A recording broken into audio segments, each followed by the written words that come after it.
Di dalam hadis Imam Muslim dikatakan, karena Rasulullah sallallahu alaihi wasallam yadhkurullaha fi kulli ahyani, ala kulli ahyani.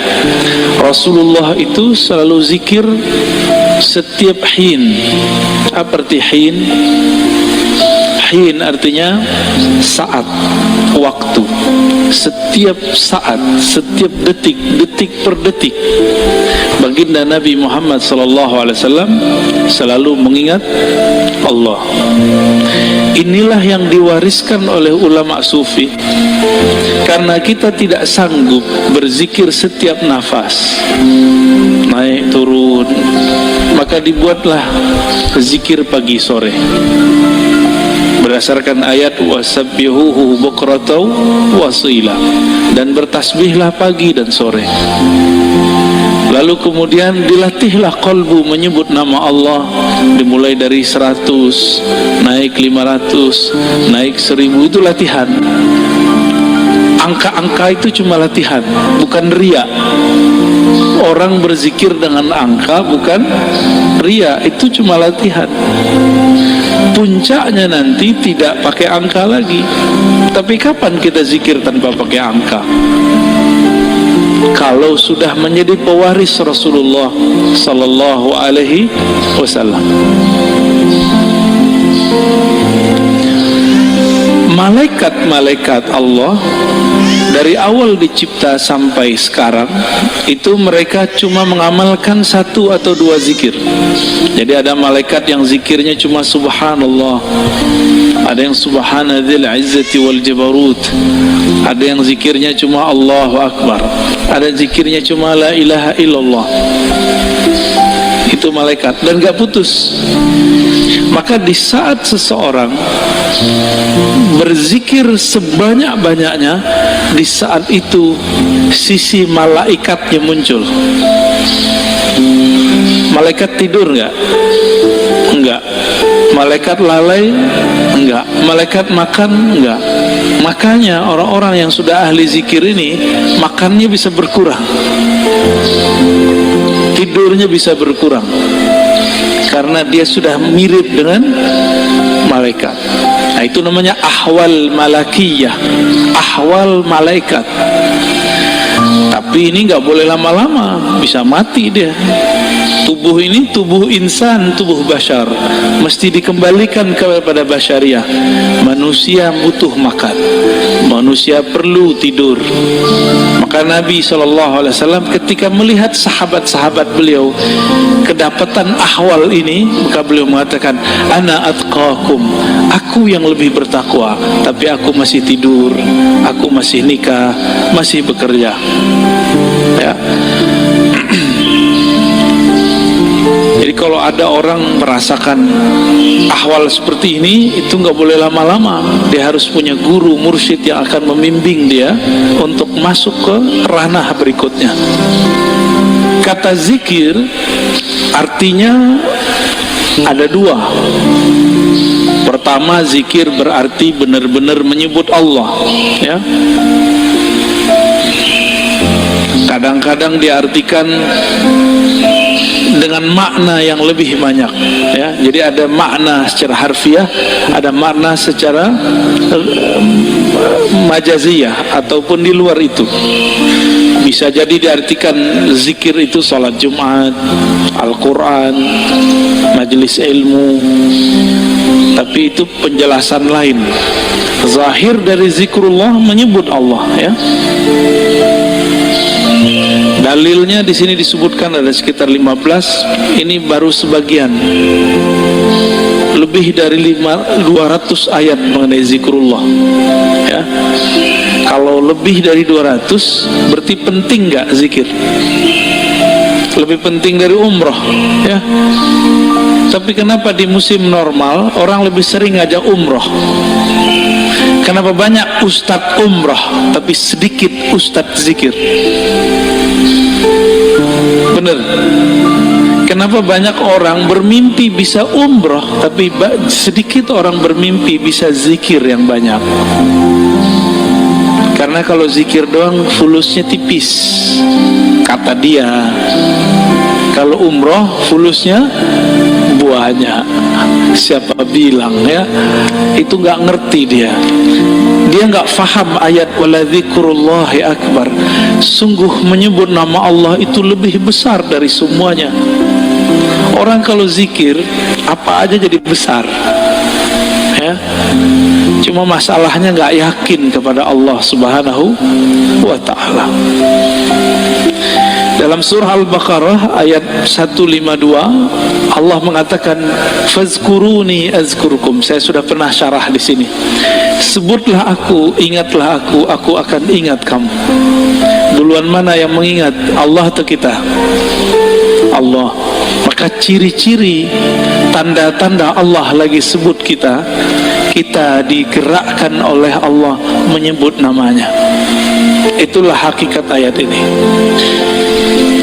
Lalu surah Ali Imran 191, alladzina yazkurunallaha qiyaman wa qu'udan wa ala junubihim. Ulul albab itu disebut orang yang zikir berdiri, duduk ataupun berbaring. Dalam surah Al-Ahzab, ini ayat yang paling dahsyat ini. Ayat ini sering digunakan tidak pada tempatnya untuk membantah orang zikir dengan angka. Ya ayyuhallazina amanu zkurullaha zikran katsira. Wahai orang beriman, sebutlah Allah sebanyak-banyaknya. Ingatlah Allah sebanyak-banyaknya. Apakah ini dalil melarang menyebut dengan angka? Enggak. Zikir 1000 itu banyak bukan? Maka dia masuk ke zikran katsira. 10.000 termasuk banyak, 70.000 banyak, berarti masuk ke situ. Yang penting niatnya angka itu bukan membatasi, tapi menerjemahkan makna zikran katsira. Baru zikir 100 pagi, 100 sore, udah nyalain orang zikir 1000 ya. Nggak ngaca dia kepada sahabat Nabi. Sahabat Nabi Abu Hurairah zikir 12.000 sebelum tidur. Ada yang bisa zikir 12.000 sebelum tidur? Keburu tidur ya. Ada surat Ar-Ra'd ayat 28, ala bidzikrillah tatmainnul qulub. Ketahuilah hanya dengan menyebut Allah kalbu bisa tenang. Jadi antum mau belajar apa aja itu kalbu nggak akan tenang. Jadi orang kalau hijrah tidak hijrah zikrullah nggak akan mendapatkan kedamaian kalbu. Oleh karena itu bagi saya berdasarkan ayat-ayat ini kan banyak ayatnya tadi, belajar zikir itu bukan sunnat tapi wajib ya. Belajar zikir itu sunnat, salah itu. Belajar zikir itu wajib. Kenapa disebut wajib? Allah mengatakan aqimis salata li dzikri. Dirikan salat untuk mengingatku. Salat wajib enggak? Wajib. Supaya kita dari awal takbir sampai assalamualaikum connect kepada Allah Subhanahu wa taala, maka yang dilatihkan apa? Gerakan yang bagus atau zikir yang mantap? Apa yang dilatihkan? Dirikanlah sholat untuk mengingatku. Berarti yang dilatihkan apa? Mengingat Allah yang dilatihkan. Jangan sibuk masalah ini wajahtu atau enggak pakai ini. Enggak khusyuk antum, ntar malah kusut nanti. Jangan sibuk masalah usoli bid'ah atau tidak bid'ah, enggak khusyuk nanti. Oh ini kan ilmiah. Ilmiah itu bagian akal. Kalau sholat pakai kolbu. Jadi kita nggak ada debat lagi kalau sholat. Antum mulai sholat debat. Wah imamnya jahar nih bismillahnya. Kata mazhab ini ngaji lagi sholat. Ya pengajian dia lagi sholat. Kuliah aja kali ya. Imamnya kunut, debat lagi di hatinya. Kunut itu menurut imam ini bid'ah, menurut imam. Ngapain? Sholat itu bukan lagi berdebat. Sholat itu menikmati santapan-santapan zikrullah. Ya. jangankan itu, Muawiyah ibn al-Hakam al-Aslami, ada orang bersin lagi sholat, dia lagi sholat, dia baca yarhamukallah. Gimana Pak, boleh nggak? Kita lagi sholat, ada orang bersin, terus kita bilang yarhamukallah, gimana? Gimana sholatnya? Masalahnya sahabat ini kan nggak semua ngerti fikih. Nabi lagi ngajarin, lagi sholat, sahabat bentak dia kayak anak kecil dulu. Maka Nabi ini ngajarin sahabat betul-betul satu persatu. Lagi sholat bentak sahabat, gimana tuh? Apa kata beliau? Selesai sholat, Nabi tidak mengata-ngataiku, bi abi wa ummi, demi Allah, demi ayah ibuku, beliaulah guru terbaik, guru paling ideal, gak pernah ngata-ngatain orang. Terus Nabi bersabda, kata beliau, wahai Muawiyah, sholat itu la tasluh, tidaklah cocok kecuali zikrullah dan tasbih. Maksudnya kamu gak usah tanggapin kalau ada orang bersin. Itu cuma nanggepin orang bersin, apalagi nanggepin orang kunut. Buat dalil lagi dalam hatinya ya. Wah, di mazhab gua nih nggak ada nih, nggak angkat tangan ah. Debat, lagi sholat debat, berdebat dengan diri sendiri. Ini kan kasihan. Ini tanda sholatnya, belajar sholatnya bukan dengan zikrullah, belajar sholatnya dengan apa? Dengan nafsu pengen berdebat ya. Kalau udah sholat nggak ada debat, nggak ada pengajian ya, ngaji nanti habis sholat atau sebelum sholat. Baik. Ini dalilnya banyak sekali ya. Berdasarkan ayat ini semua, Ibnu Abbas radhiyallahu taala anhuma mengatakan, yang dimaksud dengan ayat-ayat tadi, yazkurunallah fi adbaris salawat wa ghuduwan wa ashiyan wa kullama istayqaza min naumih wa kullama ghada aw raha min manzilih dzakarallaha katsira.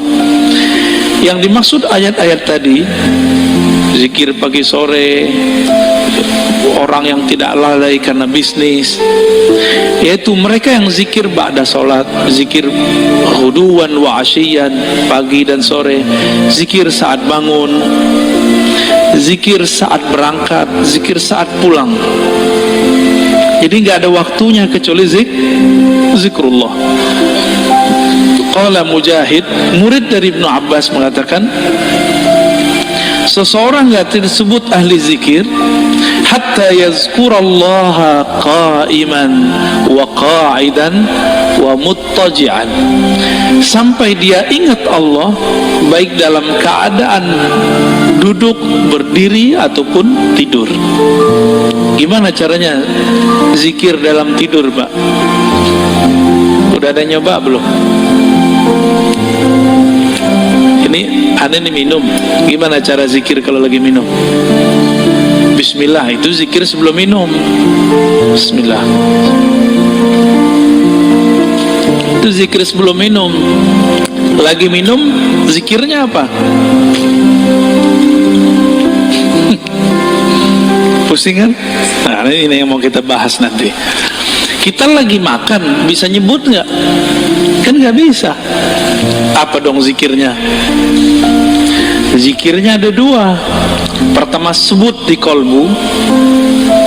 Yang lebih tinggi, memandang air ini dari Allah, memandang segarnya dari Allah, kenyang dari Allah. Itu zikir lagi makan. Gimana? Udah zikir lagi makan belum? Belum ya? Masih mandang nasi yang mengenyangkan, masih memandang air yang menyegarkan. Berarti kita belum berzikir saat makan dan minum. Sederhana, rumah makan sederhana. Imam Nawawi mengatakan, ajma'al ulama ala jawazi zikr bil qalbi wal lisan lil muhdith wal junubi wal haidi wal nufasa. sepakat bahwa zikir itu dibolehkan dengan kolbu dan lisan, baik bagi yang berhadas, yang junub, yang haid ataupun nifas. Kenapa? Ini kan zikir, sebenarnya zikir itu golnya di kolbu. Kolbu tidak pernah haid, kolbu tidak pernah junub. Junubnya kolbu adalah lalai mengingat Allah Subhanahu wa ta'ala. Bener, sering junub gak antum? Makanya kita ini sering junub Pak, mandinya jarang ya. Makanya ketika masuk sholat kita masih membawa junubul ghafalat, junub lalai kepada Allah Subhanahu wa ta'ala. Orang junub betah gak masuk masjid? Berani gak masuk masjid orang junub? Masjid hakiki itu ada di kolbu, lagi sholat. Antum lagi mau sholat tapi tidak keluar dari junub lalai, gimana mau menikmati zikrullah? Ya, nggak bisa masuk. Jadi kita nggak bisa masuk ke kolbu kita, padahal itu diri kita sendiri ya. Hadisnya sangat banyak. Ini ada hadis yang paling kenceng ya, paling dahsyat ini. Kata Nabi, masalul ladzi yadhkur rabbahu wal ladzi la yadhkur rabbahu kamasalil hayy wal mayyit. Hadis ini riwayat Imam Bukhari ya, dalam kitab doa. Perumpamaan orang yang zikir dengan tidak zikir itu sama dengan orang hidup dan mati. Di mana? Berarti kita banyakkan hidupnya atau matinya? Jadi kalau hidung kita ini dibukakan rasa penciumannya oleh Allah Subhanahu wa ta'ala, indera penciuman batinnya oleh Allah, kita akan mencium orang yang tidak zikir itu bau bangkai. Cuma alhamdulillah Allah tutup itu. Coba kalau dibukakan Pak, kita tiap ke jalan kemana itu bau bangkai di mana-mana itu. Maka kita bersyukur kepada Allah, Allah tidak bukakan kasyaf yang banyak. Karena kalau kebanyakan kasyaf bisa pusing sendiri kita nanti. Maka ada beberapa wali gak berani mereka ke masjid, karena kalau ke masjid dia lihat muka orang macam-macam. Ada yang ria, ada yang muka monyet, ada yang muka kambing, ada yang muka babi ya. Maka Imam Ghazali buat fatwa khusus untuk orang ini ya. Dibolehkan oleh Imam Ghazali bagi orang ini tidak sholat di masjid sementara sampai ahwal itu hilang. Di hadis yang lain, sesungguhnya Allah Subhanahu wa ta'ala mempunyai malaikat yatufuna fit turuqi yaltamisuna ahla dzikr. Allah mempunyai malaikat-malaikat yang yatufun, bertawaf, berkeliling, mencari majelis ilmu. Ketika mereka bertemu, mereka berteriak, mereka memanggil kawan-kawannya, halummu ila hajatikum, wahai sahabat-sahabatku, wahai para malaikat, berkumpullah. Jika yang dipanggil itu ada manusia yang sudah mendekati karakter malaikat, maka dia juga terpanggil ke majelis itu. Jadi yang datang bukan hanya malaikat, tapi juga manusia yang karakter malaikatnya sudah hidup. Ya, itu mana hadisnya. Itulah sebabnya kenapa majelis-majelis zikir itu rame dulu. Masih ingat dulu Ustadz Arifin? Ya, rame nggak dulu? Cuma ya sayang, Ustadz Arifin tidak berthariqah. Akhirnya tidak ada kaderisasi murid menjadi mursyid, karena beliau bukan mursyid. Tapi kita berterima kasih, berkah beliau Indonesia dizikirkan dengan zikirnya yang khas, dengan suara serak-serak basahnya yang lumayan ya. Tapi beliau meninggal ya sudah. Untungnya di negeri ini banyak mursyid-mursyid tarekah ya. Kita beruntung banyak mursyid-mursyid yang mereka memegang ajaran-ajaran zikrullah. Meskipun dituduh ahli bid'ah, dituduh sesat, dituduh gila, mereka nggak mau hiraukan, mereka tetap jalan ya. itu malaikat ganti shift, fayahuffunahum bi ajnihatihim ila sama'id dunya. Ketika mereka berkumpul, itu malaikat meliputi orang-orang yang duduk di majelis zikir dengan sayapnya. Ada yang lihat gak? Antum kalau kasyaf bisa lihat. Untung tidak kasyaf, karena kalau kasyaf pasti ketakutan, ya. Itu sampai ke langit pertama, nyundul langit. Makanya malaikat dari timur, dari barat lihat, wah kayaknya ada majelis zikir nih. Mereka akan berkumpul. Kalau ada manusia, kolbu yang sudah berzikir, dia akan ikut meramaikan majelis tersebut. Semoga kolbu kita termasuk kolbu yang sudah berzikir. Amin ya rabbal alamin. Semoga yang hadir ini dipandang Allah, kolbunya kolbu berzikir. Amin ya rabb. Lalu mereka ditanya oleh Allah, wa huwa a'lamu bihim, pada Allah lebih tahu keadaan mereka. Ma yaqulu abdi, apa yang dibaca oleh hambaku wahai malaikat? Lalu mereka mengatakan, mereka bertasbih kepadamu ya Allah, bertahmid ya Allah, bertakbir ya Allah, bertahlil. Apa kata Allah? Hal ra'auni, apakah mereka melihatku? Lalu para malaikat menjawab, tidak ya Rabb. Seandainya mereka melihat aku, bagaimana? Oh, kalau kita udah melihat Allah, antum tuh gak mau kerja lagi, mungkin gak mau nikah lagi. Ya udah asik dengan zikrullah. Ini hadisnya panjang ya, akan disebut dengan humul julasa la yasqa bihim jalisuhum.